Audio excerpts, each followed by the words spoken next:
José Alves, pela confiança de nos escalar esta noite. Quem está me ouvindo, diga amém. Amém. Sempre contando com a nossa pequena parcela de contribuição, eu agradeço ao meu pastor pela confiança e faço isso com muito prazer, com muita alegria. Satisfação estar aqui com a nossa mãe, nossa irmã Judite Alves. Quero também agradecer a Deus e louvar a Deus pela vida do pastor setorial, pastor Paulo Cristóvão, ou como dizem os irmãos argentinos, Pablo. Sua esposa, que aqui está, pastor João Fernandes, presidente, vice-presidente de honra da nossa convenção, os demais pastores, ministros, presbíteros que aqui estão, a união de adolescentes que está celebrando esses dias na presença do Senhor. Os adolescentes dizem amém, meus irmãos? Amém! Os adolescentes do mundo são chamados de aborrecentes, né? Mas os adolescentes da igreja são chamados de adolecrentes.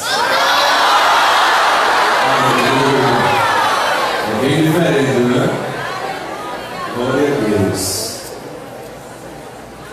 Eu queria que os adolescentes me dissessem o tema escolhido para este congresso. 1, 2, 3.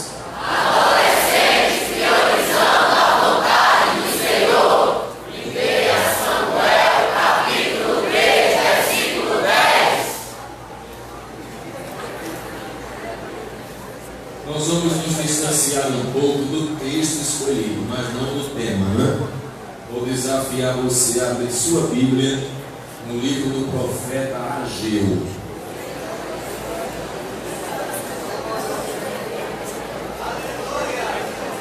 Aleluia. Capítulo 1.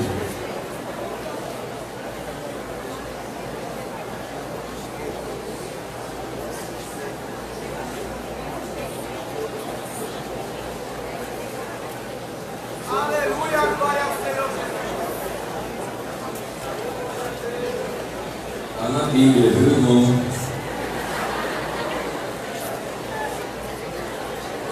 Ageu, capítulo 1. Não é um livro apócrifo, está na Bíblia. Versículo 1 ao versículo 5. Eu tenho duas palavras de Deus para nós aqui esta noite. A primeira é uma reclamação. Aleluia! E a segunda é uma promessa.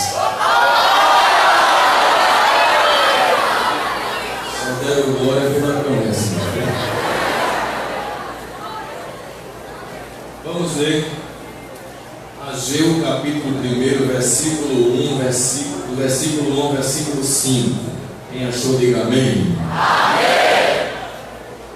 No ano segundo do rei Dario, no 6º mês, no 1º dia do mês, veio a palavra do Senhor pelo ministério do profeta Ageu a Zorobabel, filho de Sealtiel, príncipe de Judá, e a Josué, filho de Josadaque, o sumo sacerdote, dizendo: Assim fala o Senhor dos exércitos, dizendo: Este povo diz: Não veio ainda o tempo em que a casa do Senhor deve ser edificada. Veio, pois, a palavra do Senhor pelo ministério do profeta Ageu, dizendo: É para vós tempo de habitardes nas vossas casas estucadas, e esta casa há de ficar deserta. Vamos ler os 5 juntos? Ora, pois, assim diz o Senhor dos exércitos: aplicai o vosso coração aos vossos caminhos. Quem diz amém, meus irmãos? Amém. Adolescentes priorizando a vontade do Senhor. Meus amados irmãos, querida igreja do Senhor Jesus Cristo, Quando tomei a informação de que estaria convosco no encerramento deste evento de proporções grandiosas, e também tomei ciência do tema escolhido para esta celebração, nos veio ao coração este livro da Bíblia que está no Antigo Testamento, um livro pouco explorado, talvez para os mais novos, um livro que ainda ele não ouviu uma mensagem sobre ele, mas um livro que tem um conteúdo profético muito pesado e cheio de promessas da parte de Deus. Ao abrirmos a nossa Bíblia no livro do profeta Ageu, nós obtemos algumas informações bastante úteis para nós entendermos um pouco a respeito deste homem que foi chamado pelo Senhor. O seu nome Ageu vem de uma expressão hebraica Hagi, que quer dizer festa. Como era próprio dos judeus colocarem o nome dos filhos de acordo com algum evento que marcou o nascimento deles, infere-se, subentende-se, que Ageu tenha nascido em uma época de uma das três principais festas que eram comemoradas pelo povo judeu, ou a Páscoa, ou o Pentecostes, ou o Tabernáculo. Daí porque o seu nome significa festa ou festivo. Ageu foi chamado para a mais ferrenha vocação que Deus distribuía entre alguns no Antigo Testamento, a saber, profeta. O capítulo 1, versículo 1 que nós lemos, nos diz isso quando veio a palavra do Senhor pelo ministério do profeta Ageu. O versículo de número 13 também chama este homem de embaixador do Senhor. O livro de Ageu está localizado no Antigo Testamento. Ele recebe uma subdivisão, uma classificação.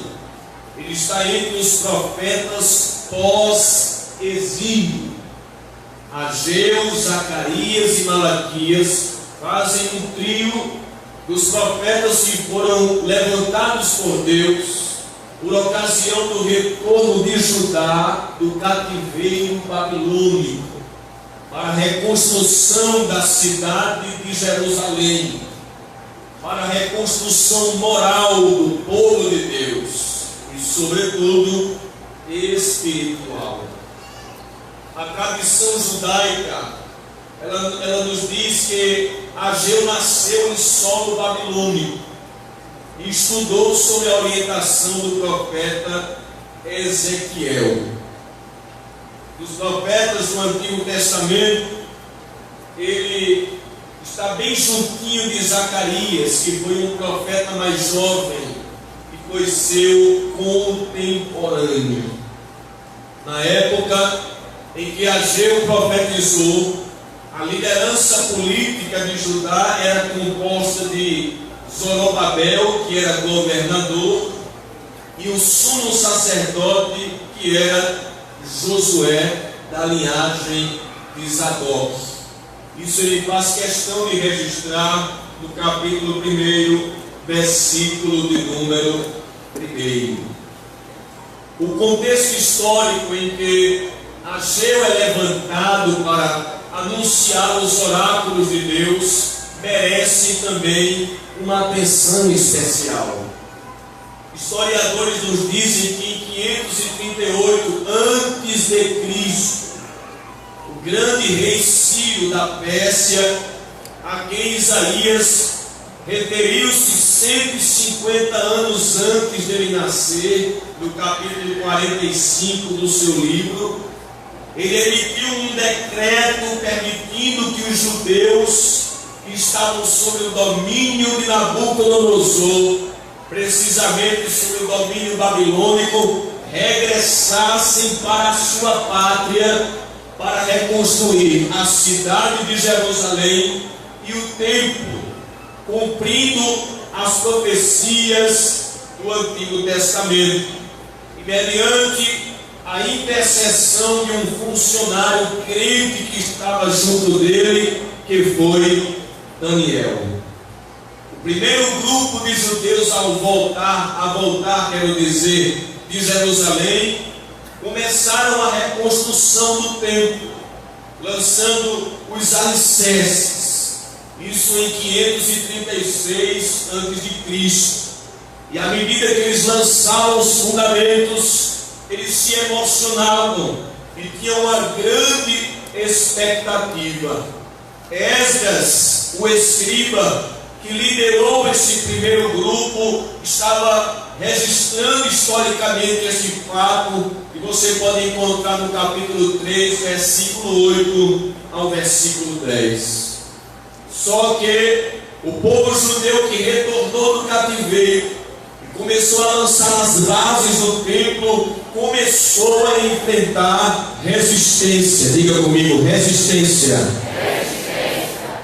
Eu descobri lendo a Bíblia que o diabo não somente quer nos destruir, ele também quer que a gente nunca mais se levante. Quando ele veio contra o povo de Israel, o povo de Judá, para barrar de se soerguer o templo, ele estava mostrando isso. Ele queria que a história de Israel acabasse ali. Ele queria que o povo não mais se levantasse do monturo. E aí ele usa o coração das cidades circunvizinhas a Judá, precisamente Jerusalém. Ele inflama o coração dos samaritanos e de outros vizinhos que se opõem fisicamente ao empreendimento.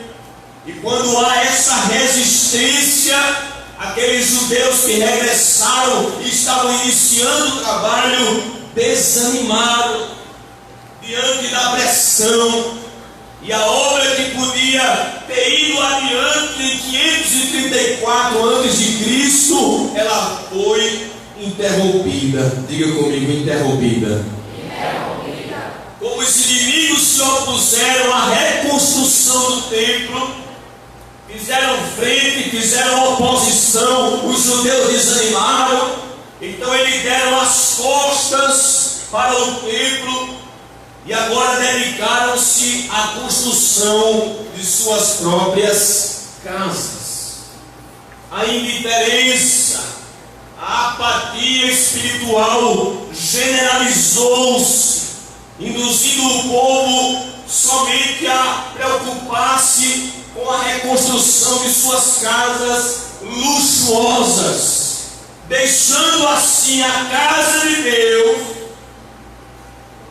de dar prioridade à casa do Senhor para preocupar-se apenas com a construção de suas casas. E a palavra prioridade é a palavra-chave deste congresso. Que Deus deseja que não somente nesses dias, mas durante toda a nossa trajetória, ela fique calejada dentro do nosso coração. A palavra prioridade no latim, prior, significa anterior. Portanto, prioridade faz referência a algo anterior. Anterior de algo relativamente a outra coisa. Seja isso em ordem de tempo, ou em termos de tempo ou de ordem. Antes de qualquer coisa e acima de qualquer coisa. Isso é que significa prioridade. Há quem diga também que prioridade é aquilo ou aquele que tem primazia, que encontra-se em primeiro em comparação com outras pessoas ou outras coisas. Quando o povo dá as costas para a casa de Deus, por causa da oposição dos samaritanos, e agora dedica-se às suas casas, aí Deus levanta um profeta. O nome dele é Ageu. O profeta servia como uma consciência para o povo. O profeta era levantado dado em momentos de apostasia, de indiferença espiritual, de letargia, de sono. E ele vinha como um despertador para incomodar os ouvidos daqueles que estavam acomodados, para despertar aqueles que estavam em uma sonolência espiritual. E o capítulo 1, versículo 2, veja na sua Bíblia, Ageu começa profetizando, dizendo assim: assim fala o Senhor dos exércitos, dizendo, este povo diz, veja, eles diziam entre si, e o profeta recebe a revelação do que eles diziam e transmite, dizendo assim: não veio ainda o tempo em que a casa do Senhor deve ser edificada.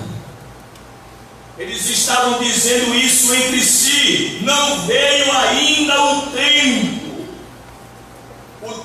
em que a casa do Senhor deve ser edificada. Como não chegou o tempo, vamos cuidar da nossa vida e deixar a casa do Senhor para mais tarde. Em segundo lugar, nos diz o versículo de número 4, que Ageu também reclama, inspirado pelo Espírito do Senhor, dizendo: é para vós tempo de habitardes nas vossas casas estucadas, e esta casa, referindo-se ao templo, ainda ficar deserta. Vocês, além de dizer que não é o tempo, estão dando primazia apenas ao vosso conforto.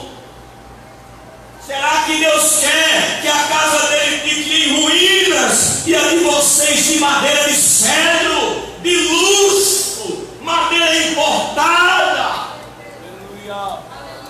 Aleluia! Jeremias 22:14 nos diz que esse tipo de madeira era utilizado em palácios, em casas de políticos que tinham muito dinheiro na época. E era a madeira que eles estavam fazendo para a casa deles, mas quem olhava para a casa do Senhor em ruínas. Em terceiro lugar, o profeta é usado para falar de que o povo havia desprezado a casa do Senhor. Diga comigo: o povo havia desprezado a casa do Senhor. Olha o versículo 4, a última parte, quando diz assim: olha, e esta casa há de ficar deserta. Aleluia.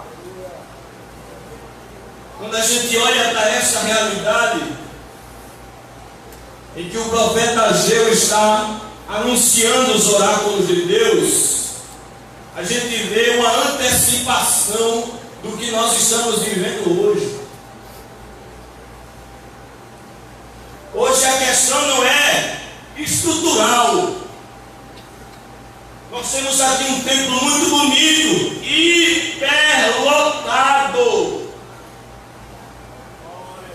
luxuoso, climatizado. Que bens! No entanto, apesar de termos a estrutura, não estamos dando o devido valor que esta casa tem. Esta é a reclamação de Deus. Com o passar do tempo, estamos ficando materialistas, nos preocupando apenas com o nosso bem-estar material. Deus quer que eu deixe de estudar, sim ou não? Não. Dar prioridade às coisas de Deus não significa esquecer as outras coisas. Apenas na questão tempo e ordem, estabelecer Deus como primeiro. Nós estamos ficando materialistas, nos preocupando com as nossas casas de cedro, está a dedicação com as coisas do Senhor? Essa geração também é uma geração hedonista, que vive em busca do prazer. Já existem pessoas que não são como Davi, mas valem um dia nos teus átrios do que 1000 em outro lugar. Qualquer lugar é interessante. Shopping, praia, divertimento, mas quando me vão para a consagração, estou com dor de cabeça.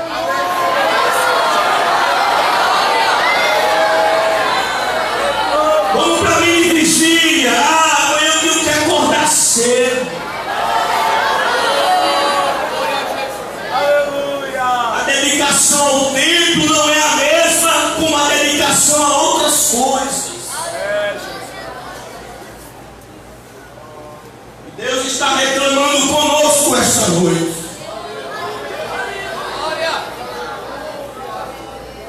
Havia uma inversão de valores. Preocupavam-se apenas com as coisas temporais e esqueciam as espirituais. Glória a Deus. E o profeta chega com uma mensagem contundente. Vocês estão dizendo entre vocês, mas Deus está ouvindo. Não é tempo agora não. A quem diga isso, agora é estudar, se esforçar, somente isso. Não, isso é bom, mas somente isso não. Você tem que cuidar da sua vida espiritual, porque o diploma não vai te sustentar na hora da tentação, não. Mas se você estiver cheio da graça, você bota Satanás para correr. Satanás não tem medo de diploma, não tem medo de anel, não tem medo de formatura, mas um crente cheio do Espírito Santo, quando dá uma rajada de línguas estranhas, ele bate a retirada.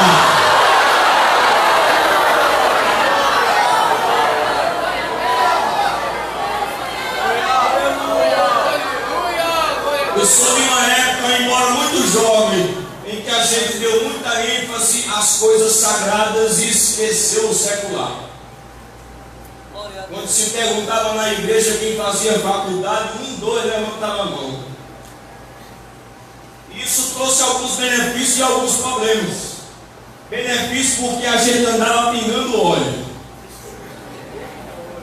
Começava a apresentar um jornal, não terminava não, porque Jesus começava a batizar no ensaio uma coisa extraordinária. Aí vem uma outra fase agora, uma outra geração que eu estou vendo. E a gente pergunta quem está fazendo faculdade, a maioria levanta a mão. Agora pergunta quem já teve uma visão.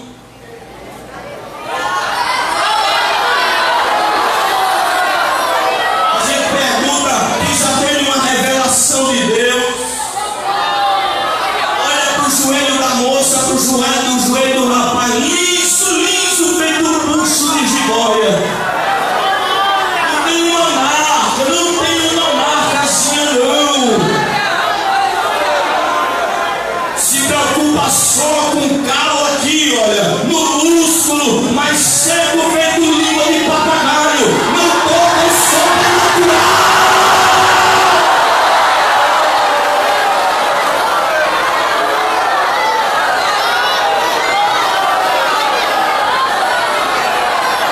Diga comigo, Deus está com saudade. Deus está com saudade.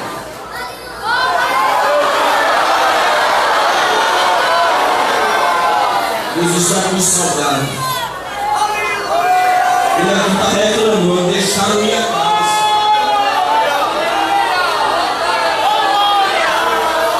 E está pensando que a gente ganha quando se afasta, a gente só perde.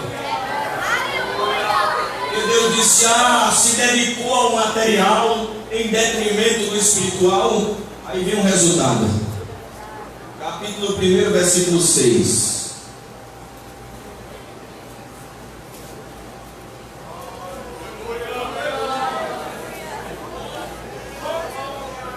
Semeais muito e recolheis pouco.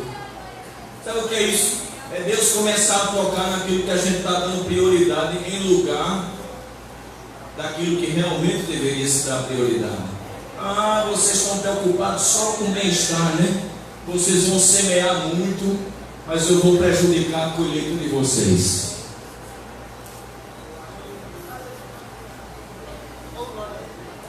Às vezes Deus fecha portas para trazer crente de volta.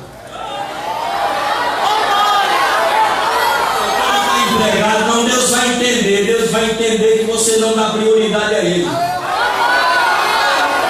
Sabe porque o ciclo de oração pela manhã é vazio? Tem muita gente trabalhando. Quando estiver desempregado, vem para cá chorar.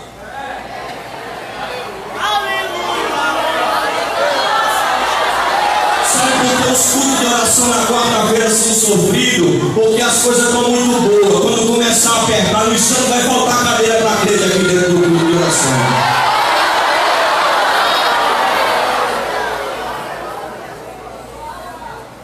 Semeais muito, colheis pouco. Versículo 11, Deus disse assim, ó: por isso retém os céus sobre vós o orvalho. Versículo 10. E a terra detém os seus frutos. Eu também não mando chuva. Vocês vão trabalhar, a terra plantar, mas vão depender da chuva e eu seguro ela aqui em cima. Desce. Deus sabe quando Ele mexe no bolso, irmão. Aí dói. Versículo 11. E mandei vir a seca sobre a terra, e sobre os montes, e sobre o trigo, e sobre o mosto, e sobre o azeite, e sobre o que a terra produz, como também sobre os homens e sobre o gado, e sobre todo o trabalho das mãos. Deus trouxe prejuízo na colheita. Diga comigo, prejuízos na colheita. O versículo 6 nos diz que Deus também trouxe prejuízos nas necessidades básicas. Veja que diz o texto aí: comeis, porém não vos fartais, bebeis, porém não vos saciais, vestivos, porém ninguém. Vocês deram primazia a isso, mas não é só isso. Em terceiro lugar, Deus trouxe prejuízo financeiro. E aguenta aí. Diga comigo, prejuízo financeiro. Olha o que diz aí no versículo 6, a última parte. E o que recebe salário num saquitel furado. Até junta o saláriozinho. Olha, fiz uma colheita bem, negociei com os fenícios. Quando ele ia botar na carteira, o fundo estava rasgado. Sabe quem rasgou o fundo da carteira?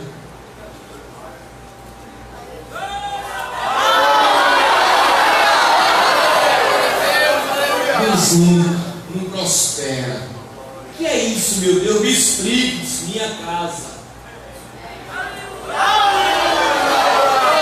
É minha casa que está deserta. Porque vocês colocaram isso no lugar e eu estou tocando nisso. Para vocês voltar para lá. Versículo 9. Olhastes para o muito, mas esse que alcançaste pouco. E esse pouco, quando trouxeste para casa, foi o que eu fiz. Olha, irmão, que coisa, né? Vocês trabalharam muito, mas alcançaram pouco. E o pouquinho que trouxeram, eu fiz assim, ó.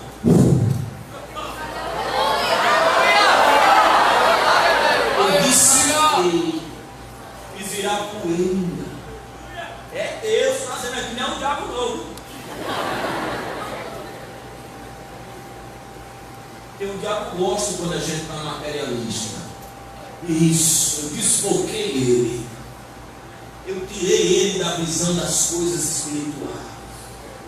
Ele só queria céu, buscando, orando, lendo a Bíblia, ainda que fazendo as outras coisas, mas era o reino do céu e a sua justiça primeiro. Agora Agora eu tirei o olhar dele das coisas do céu e coloquei na terra. Deixa ele embriagar com as coisas daqui e deixar de orar, e deixar de ler a Bíblia, e deixar de ir para o templo. Eu gosto dele assim, ocupado com as coisas materiais, o bolso cheio e a alma vazia. É assim que eu quero.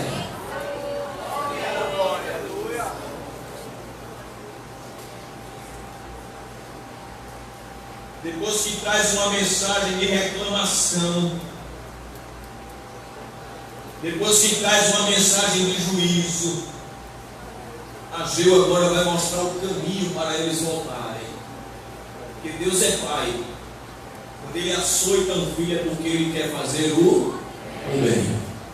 Capítulo 1, versículo 8. Veja o que diz: subi o monte, trazei madeira, faço o que mais? Edificar a casa, e dela me agradarei, e eu serei glorificado, diz o Senhor. O tempo que eles passaram no cativeiro, porque não guardaram o ano sabático, fez com que a terra de Judá descansasse e as florestas se avolumassem no arvoredo. Então eles tinham madeira de sobra. Deus disse: não está faltando material, está faltando vontade. Vocês têm madeira suficiente para edificar a casa. Está aí o arvoredo.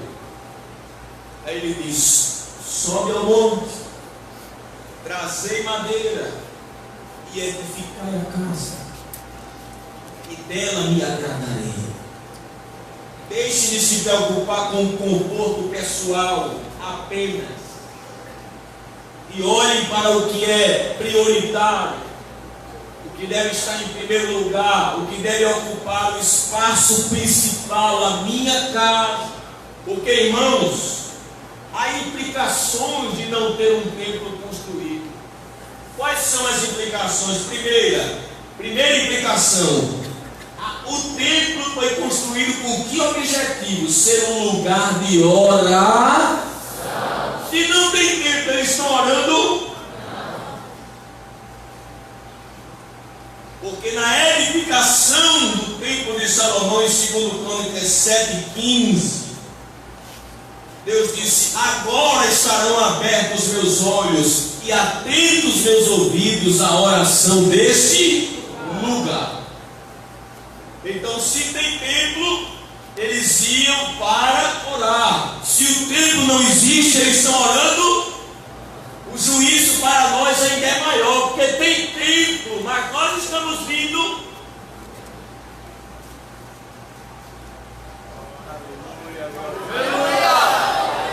O templo também era um lugar de sacrifício, onde os judeus compareciam com aquele animal para apresentar ao sacerdote, e se estivesse dentro dos pré-requisitos, deveria ser imolado, sacrificado. Mas se não tem templo, não tem sacrifício. Em terceiro lugar, o templo é o lugar da glória de Deus. Tanto na época de Moisés com o tabernáculo, como na época de Salomão com o templo fixo, quando a obra era acabada ou foi acabada, o que é que entrou dentro do templo? A glória de Deus, que os judeus chamam a glória visível de Shekhinah, a glória visível. Mas se não tem templo, não tem glória. Além de não ter oração e sacrifício, não tem a glória de Deus. Em quarto lugar, o templo é um lugar de adoração. Quando a glória entrou, os sacerdotes, eles tentavam ministrar, mas não conseguiam. Ali Davi organizou em turnos os levitas para adorarem ao Senhor. Mas se o templo está em ruínas, não há adoração. Percebe as implicações da não reconstrução do templo? Se perde todo o povo. Não há mais lugar para orar, não há lugar de sacrifício. diante disso, não há mais a glória de Deus, nem um espaço para adoração. E Ageu é usado por Deus para reclamar. E graças a Deus o povo ouviu. Diga comigo, o povo ouviu. Se nós dermos ouvidos, irmãos, nós vamos ver nesta geração coisas que as gerações anteriores não viram. Vou pedir para você, aqueça seu coração esta noite. Se nós dermos prioridade às coisas de Deus, nós vamos ver coisas que as gerações anteriores não viram. Nem sonharam. Porque a vida cristã não é estática, ela é dinâmica. Deus nunca trabalha no retrocesso, sempre para frente e progredindo. O Deus que fez no passado é o Deus que quer fazer muito mais no presente. E quer mostrar para essa geração o impacto da sua glória. Mas para isso, nós temos que dar o devido valor às coisas de Deus. Essa mensagem que Ageu trouxe foi 23 dias depois da primeira. Capítulo 1, versículo 12. Veja o que ele diz aí. Então ouviu Zorobabel, filho de Salatiel, e Josué, filho de Josadaque, sumo sacerdote, e todo o resto do povo a voz do Senhor seu. Eles deram ouvidos. E as palavras do profeta Ageu, como o Senhor seu Deus o tinha enviado, e temeu o povo diante do Senhor. O povo temeu. Então o povo deu ouvidos. E Deus começa agora a fazer promessas. Porque o povo que voltou era um povo pobre. Não era como o povo judeu na época áurea do reinado de Salomão. Mas Deus traz uma palavra de promessa consoladora para eles. Olha o que diz o versículo de número 13. Então Ageu, o embaixador do Senhor, falou ao povo conforme a mensagem do Senhor, dizendo o que, meus irmãos? Eu sou convosco, diz o Senhor. É isso que Deus diz para esta geração: se vocês derem ouvido à minha voz, eu serei com vocês. Em segundo lugar, Deus despertou o povo. Escute isso que eu vou lhe dizer. Vai sair com um tom de profecia. Haverá um despertamento a nível estadual.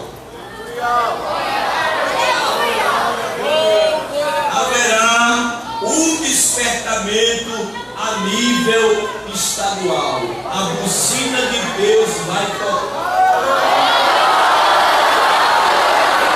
E não é a buzina do arrebatamento, é a buzina da aproximação. Deus vai começar a buzinar no ouvido dos crentes. Vem pro altar, vem pro altar, vem pro altar, vem pro altar, vem pro altar, vem pro altar. Vem pro altar que eu tenho coisa grande para te revelar.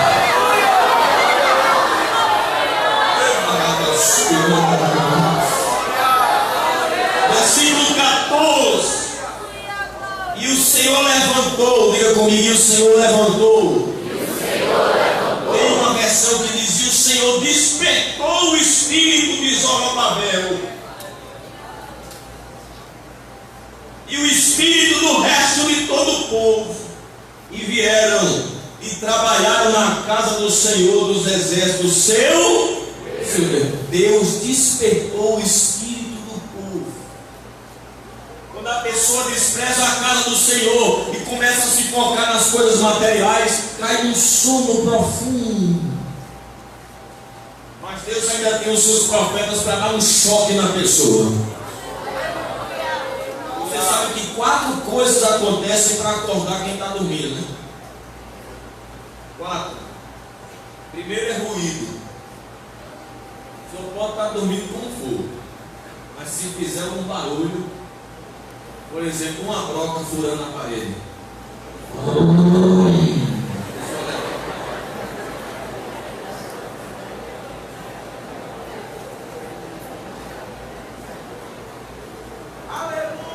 Ou, se alguém estiver conversando dentro de casa, por exemplo, o adolescente está lá naquele sono.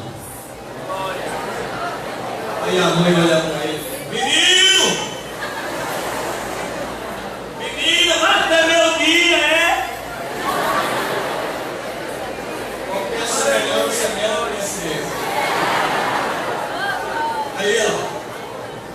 Diga comigo: a voz de alguém desperta a pessoa do sono. A voz de alguém desperta a pessoa do sono. Essa mensagem aqui é a voz para despertar alguém do sono.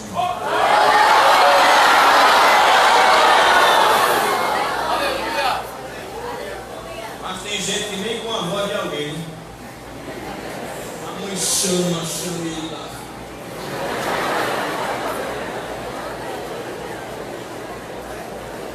Às vezes, quando a voz não funciona, o que é que a mãe faz?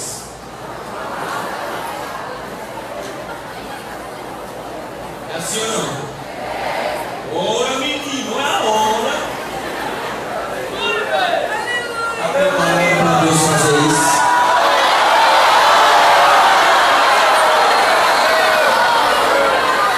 Deus vai dar um saculejo de alguns crentes que estão dormindo.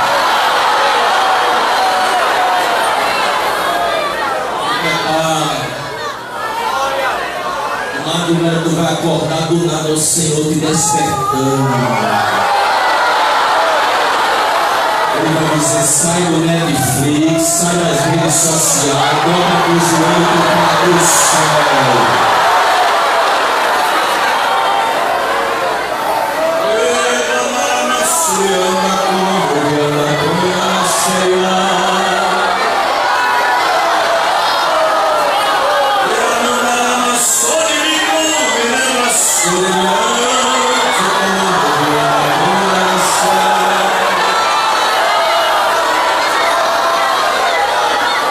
Se prepara para o saculejo de Deus. E a vida vai dar uma guinada tão grande.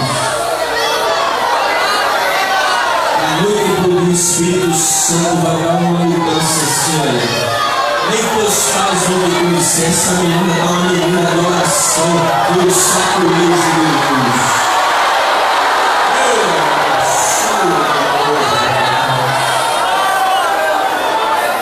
Teus olhos, que está descendo algo do céu. Essa palavra profeta está entrando como uma flecha no teu coração. Que coisa linda de Deus. Parece uma flecha pegando fogo, está transpassando o teu coração.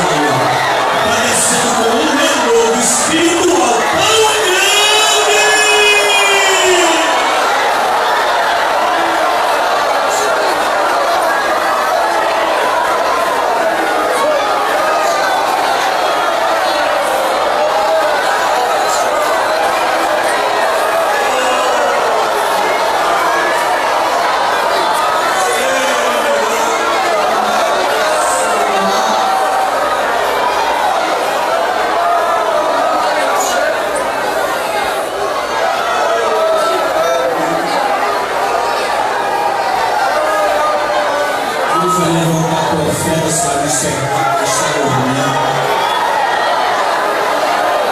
Eu disse a Joel: toca a buzina, Senhor, perturba-se todos os moradores da terra. Deus vai buzinar na terra. A buzina de Deus vai ser estridente nos quatro cantos desse Brasil. Para despertar antes que venha o arrebatamento. Haverá uma chuva da graça. Haverá uma chuva de poder.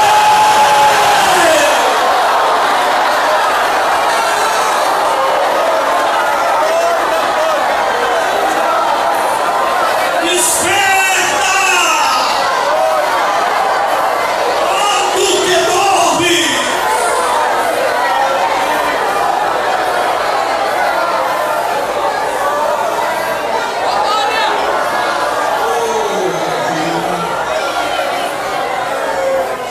Samuel estava dormindo, sim ou não? Quando Deus disse: Samuel,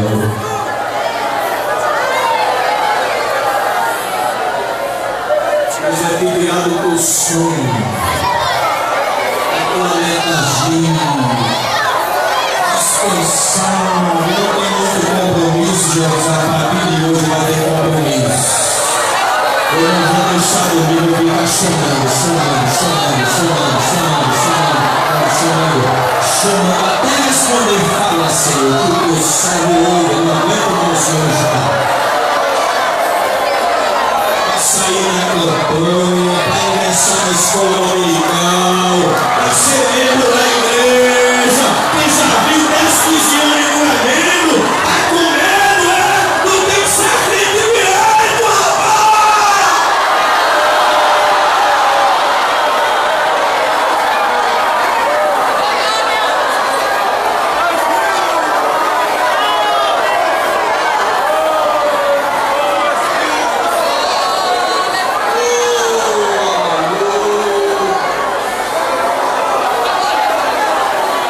Deus vai despertar.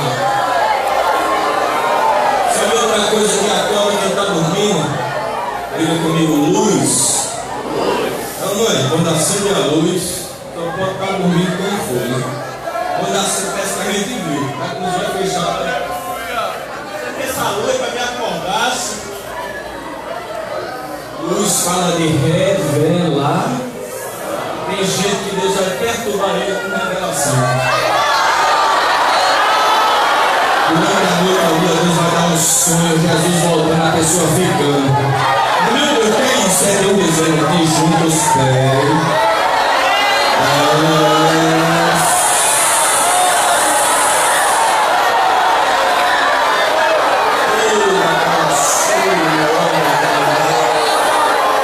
Deus vai te dar um presente agora, Ele está mandando ministrar na tua vida, viu?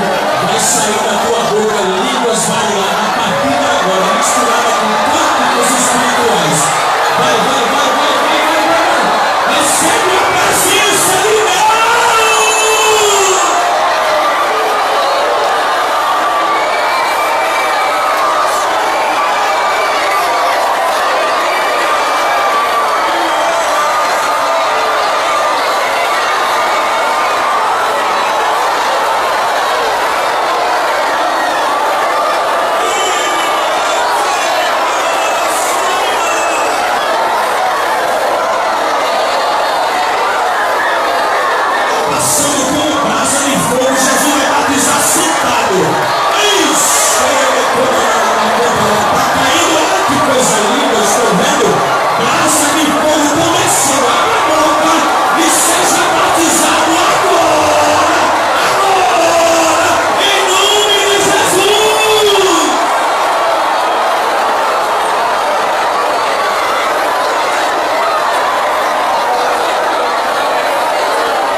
Essa noite é noite de presente de Jesus.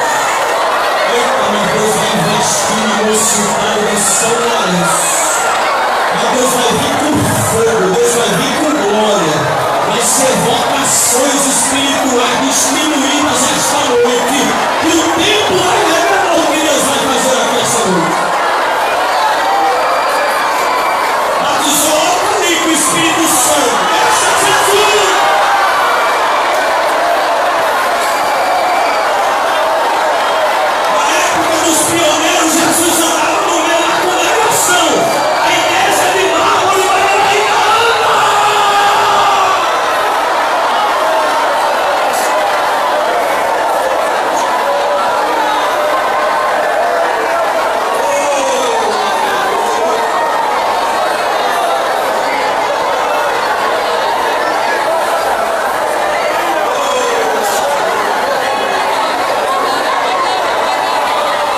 no calor a pessoa vira para um lado, vira para o outro. Muda de roupa, bota a roupa mais fininha. Sem calor, toma banho. Tenta deitar. Vai para a varanda. Quase que dá no meio da rua para ver se esfria um pouquinho. Tem o frio da sono. O diabo é doido para enviar uma frieza na igreja que é para deixar todo mundo dormindo.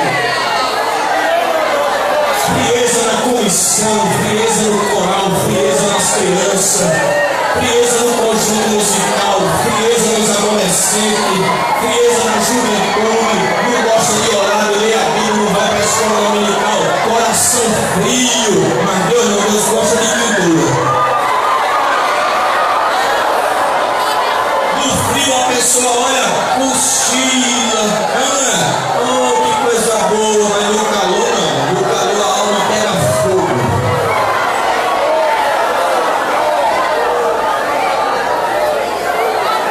A alma pega fogo. Levíticos 6:13 deu meio a ordem ao sacerdote: o fogo arderá continuamente sobre ela. Não se apague. Paulo disse: não apagueis o espírito, deixe ele aceso. Pode ver, quando o fogo está se apagando, a pessoa não quer nem vir para a igreja. Mas quando o fogo está aceso, diz: o culto é onde? É lá no meio do mato, tem nada, eu vou como tatu, mas eu vou chegar lá. É para subir na terra, eu subo, eu vou buscar Jesus. É lá no vale, eu vou descer também. No vale é bom, porque lá no vale Ezequiel vira os ossos secos ressuscitando. Eu vou atrás, minha alma está pegando fogo. Minha alma está pegando fogo.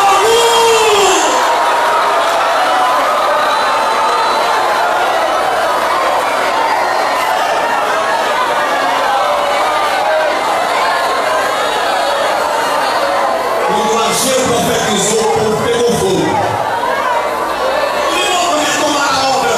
Começaram lançando os fundamentos. Aí os mais velhos começaram. A gente está até trabalhando. Mas se a gente comparar essa casa agora com a casa, com a primeira casa, essa aqui não é nada não. A casa que Salomão levantou era uma coisa linda.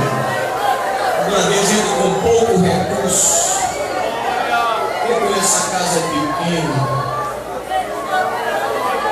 não tem a estrutura da primeira. Aí os mais novos que não conheciam a primeira casa, para eles era uma casa muito bonita, né, aquela agora. Mas o mais antigo que vira a primeira começaram a desanimar os mais novos. Porque, irmão, o saudosismo desanima. Sei que na história da nossa igreja, Jesus já fez coisa grande demais, coisa que até hoje a gente procura e não vê mais. Mas se a gente ficar só contando o passado e não incentiva para o futuro, essa geração vai desanimar. Aí já fez, não faz mais. O que aconteceu nessa época? Os mais antigos diziam: na minha época, no meu tempo. Aí o mais novo começou. Então não vale a pena continuar.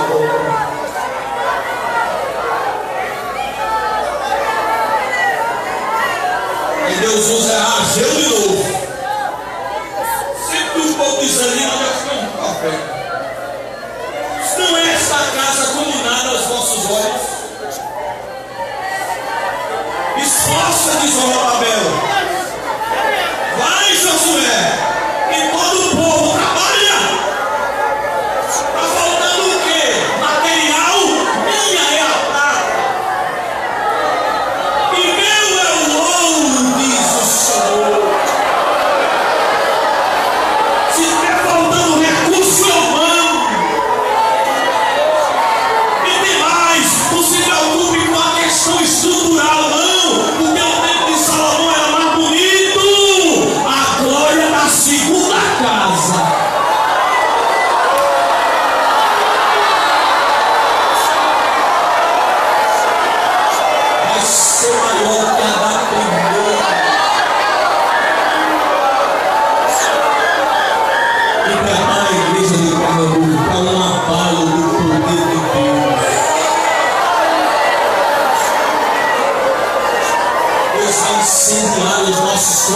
Jesus.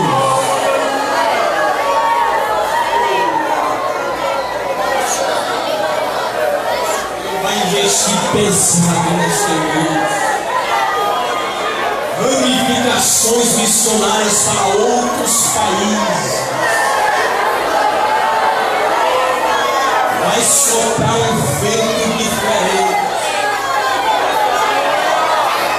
Já foi dito aqui que Deus vai fazer uma coisa nova. Feche meus olhos.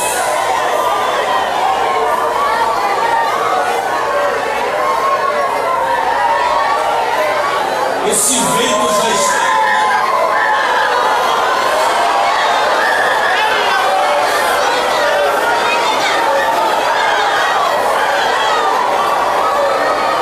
Vocês estão entendendo?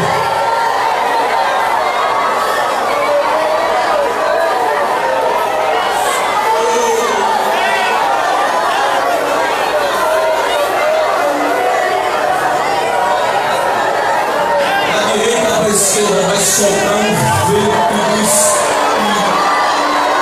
Olha que coisa linda, já está tomando os adolescentes ali.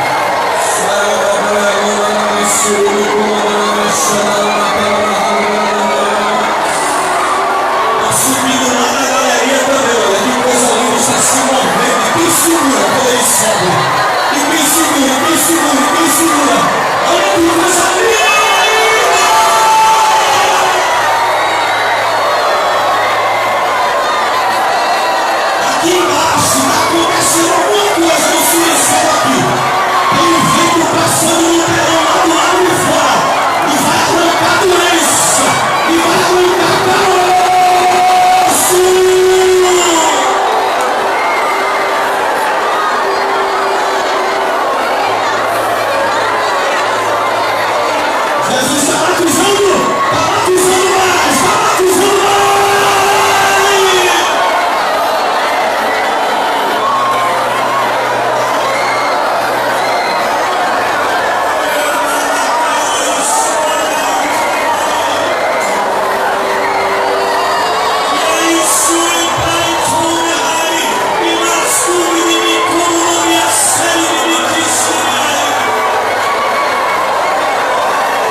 você.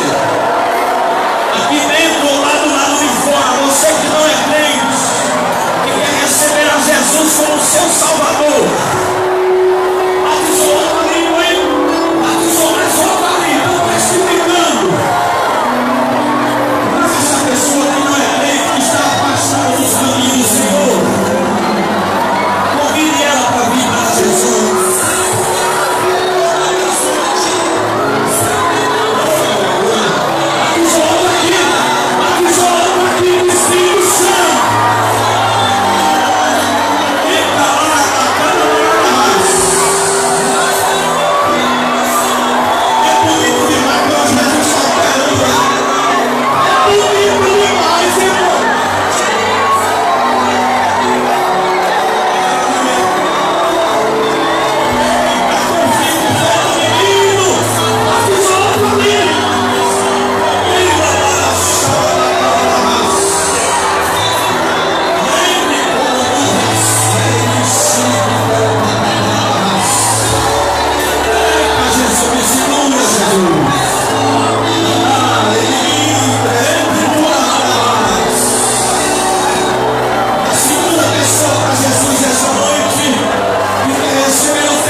enxergar agora, em nome de Jesus. Em nome de Jesus. Você que tem uma perna defeituosa, seja restaurado agora. Paralítico, eu te ordeno, solte as muletas e ande. Salta da cadeira de roda, em nome de Jesus.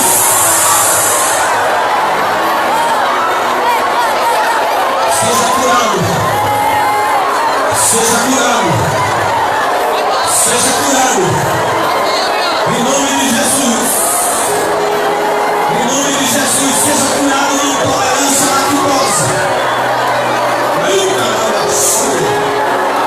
Seja curado no coração. O Senhor está fechando a tua cova hoje. Recebe um coração novo.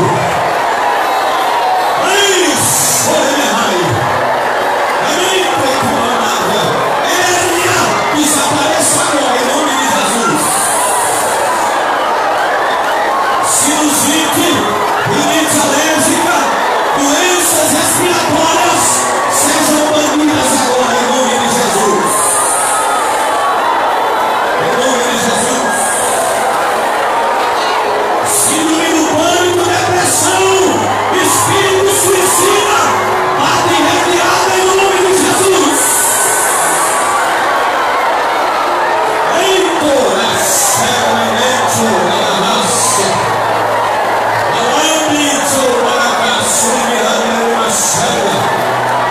Jesus está te curando. Jesus está te curando. Recebe um toque nos teus ossos. Todos os teus ossos. Artrite, artrose e osteoporose. Está descendo um fogo, queimando tudo agora. Recebe em nome de Jesus.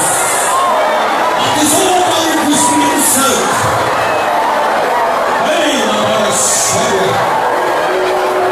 Ei, tu me condenas. Oh, aleluia. Oh, aleluia. Uma cura. Está te segurando aí. Como é que sabe que foi curada? Vomitou a doença aqui na presença de Jesus. Cadê Tomé para mostrar para ele? Cadê Tomé? Cadê Tomé? Cadê Tomé para ele ver aí o poder de Deus? Cadê? Você vai ver Jesus curando, quer ver? Olha aí, Jesus curando. Para saber que Jesus é real. Jesus é real.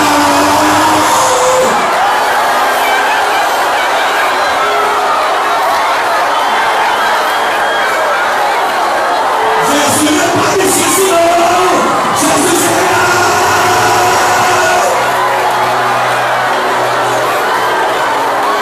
Lá do lado de fora tem gente vomitando doença.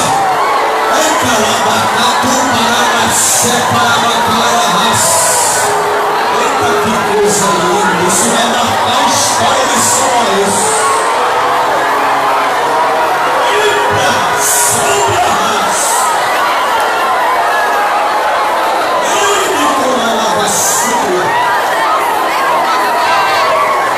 Tem uma pessoa que vai ser curada agora de epilepsia. Jesus está mandando eu dizer: nunca mais você vai cair com crise de epilepsia. Jesus está queimando essa doença agora.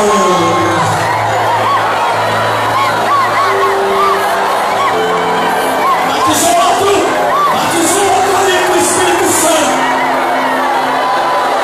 Mais outro ali com o Espírito Santo. Mais outro ali com o Espírito Santo.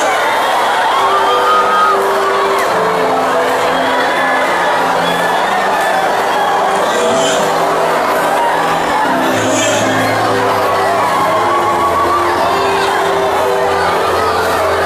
Aleluia. Onde está a terceira pessoa para Jesus? Ai, meu Senhor. Ai, meu Deus. É,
O Evangelho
Tudo bem.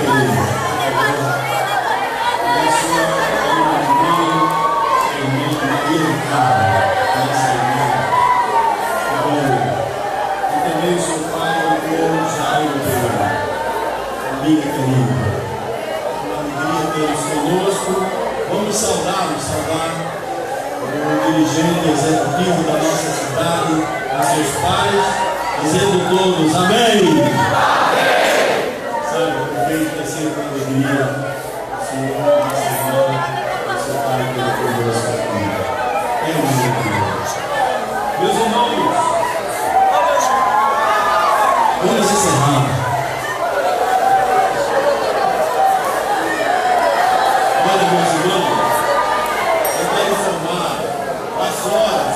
Pessoas fizeram para fora a enfermidade no nome de Jesus.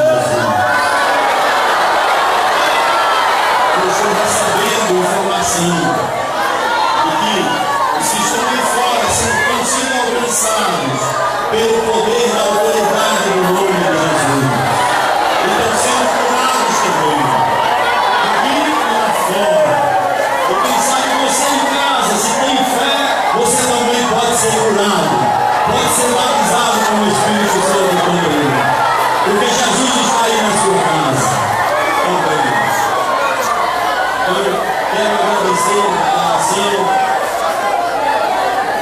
aos irmãos que fazem parte da direção geral, aos irmãos, irmão Alessandro e toda a equipe, da direção geral, aqui no setor. Agradecer a todos os dirigentes, vice-secretários das uniões, onde estão os nossos irmãos? Digam amém. Digam amém, dirigentes. Deus abençoe vocês. Nosso esforço, nossa ajuda colabora para que esse povo vá prosseguindo em direção a Sião. Nós agradecemos de todo o coração. Agradecemos aos pastores e aos presbíteros conosco aqui, desde sexta-feira. Nós agradecemos também a toda a equipe organizadora, a equipe de limpeza, a equipe de segurança, a equipe organizadora, por meio do Alessandro, ao irmão Orlando e toda a equipe que está ajudando ele, os obreiros do Senhor. Nós agradecemos. Agradecemos ao ilustre prefeito por haver nos ajudado, por haver facilitado o fechamento aí da rua. Como o senhor vê, com sua ajuda, faz com que a integridade desse povo seja guardada e não aconteça nenhuma coisa que possa nos trazer preocupação. Deus abençoe o senhor, desde sexta, eu tenho sido amigo da igreja. E eu agradeço em nome do nosso pastor, a sua vida, seu compromisso com a igreja. Nós agradecemos também, meus irmãos, as moças, por essa farda tão linda. Todas as adolescentes, a farda de vocês ficou linda. A farda de vocês ficou linda. Amém. Adolescentes, o pregador disse adolescentes. Deus abençoe. Eu fui encantado, muito satisfeito. Deus abençoe as irmãs que homenagearam aí. Deram isso também, muito bonito. Muito bonito. Deus abençoe. E aos rapazes também, se paletó bonito aí, igual mamar. Deus abençoe a galeria. A galeria. Deus abençoe os jovens. Seus irmãos que estão lá fora, nossos irmãos aí de baixo, Deus abençoe meus irmãos, aí na frente também. Foram inscritos 1.200 adolescentes. Nosso pastor disse: procura um lugar fora, na frente do templo, para colocar os irmãos. porque só dentro vai ficar os adolescentes. E aí fizemos, e ele deu todo o patrocínio, todo o apoio, toda a orientação e foi feito nossos irmãos aí. Agradecemos a ele, facilitou também essa transmissão, essas cadeiras que estão aqui fora.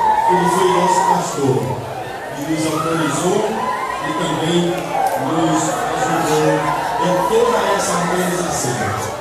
Então, quero agradecer de coração aos maestros.